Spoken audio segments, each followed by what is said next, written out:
getting a good deal and negotiating a price is a two-way street, right? You have to be comfortable with it and be happy with the price that they're going to give you, but they also have to be willing to give you that price that's going to make you buy it, right? So negotiating it is a two-way street. Best way to go about it is to be willing to listen, hear them out, and then analyze some stuff, right? So if you're in the dealership, you're limited in a sense that you don't have your laptop or something like that to kind of go through and hammer out a bunch of emails, right? So if you're sitting at home, the best way, if you know you're going to buy that, Sportster, then you can send out emails to three or four of your closest dealerships and basically say, hey man, I'm ready to buy. I need your best total price with sales tax and all the fees and stuff like that, and email it to me. And basically leave it at that. And then whoever gets back to you obviously is wants to sell you a bike. And then if they should probably give you a decent price because they probably know that you're contacting other dealerships and stuff like that too. So that's a good way to go about it.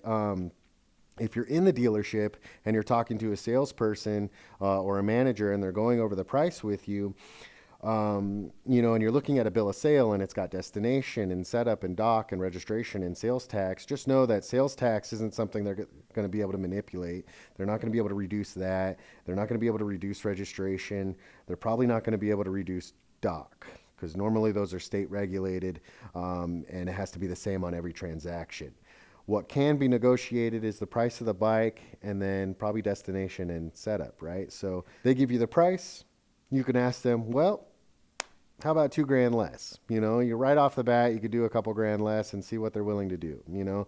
If it's a $40,000 bike, then the profit margin on a $40,000 bike is far more than it would be on an $8,000 bike, right? So they might be able to negotiate far more off that $40,000 bike than they would be the $8,000 bike just because they're making more on it.